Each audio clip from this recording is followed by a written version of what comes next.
अस्सलामुअलैकुम, क्या हाल चाल है। उम्मीद करती हूँ आप सब खैरियत से होंगे। आज मैं आप लोगों को ऑयल बनाना सिखा रही हूँ जो कि बालों को घना, लंबा, स्याह और डैंड्रफ के लिए भी बहुत ज़बरदस्त होगा।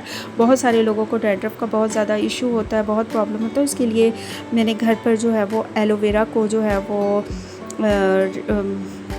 गमलों में लगाया हुआ है। तो मैंने उसके फ्रेश लीव्स जो हैं वो मैंने ले लिए हैं। 4 मैंने उसके बड़े वाले पत्ते ले लिए थे, उनको मैंने काट लेना है। काट लिया, ये देखिए इस तरीके से बारीक बारीक मैंने छिलकों के समेत ही काट लेती होती हूँ मैं। और मैंने एक पैन मैंने अलहदा से रखा हुआ है इसका ऑयल बनाने वाला।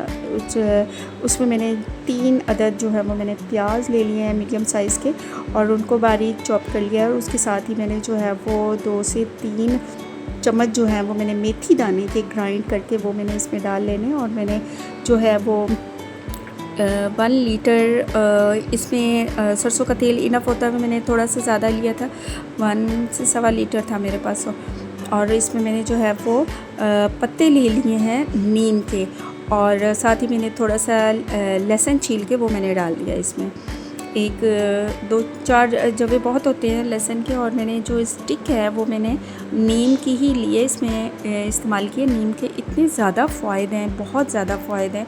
ये एंटी डैंड्रफ है और बहुत ज़्यादा इसकी जो जितने कहें बहुत कम है। मैंने आगे इसके लिए बहुत सारी मैं आपको रेसिपीज़ और बहुत ज़्यादा चीज़ें बताऊँगी, हैक्स बताऊँगी जो ख़ारिश के लिए भी, और नीम के कितने ज़्यादा फ़ायदे हैं और इनको किस तरीके से हम इस्तेमाल में ला सकते हैं, इससे फ़ायदा उठा सकते हैं। ये देखिए इस तरीके से 10 मिनट तक इसमें इसको पकाएंगे। फिर इसको मैंने ना छलनी में छान लिया था अच्छे तरीके से। ये इतना ज़बरदस्त तेल होता है, इसको ठंडा होने पे मैंने जो है वो इसको बॉटल में डाल लिया था।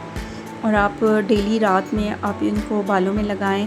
ये बालों के लिए इतना फ़ायदेमंद है, बहुत ज़्यादा फ़ायदेमंद है। बालों को की ग्रोथ के लिए लंबा करेगा, घना, स्याह, काला, और जो अगर आपके बाल गिर रहे हैं तो उसके लिए भी बहुत अच्छा है।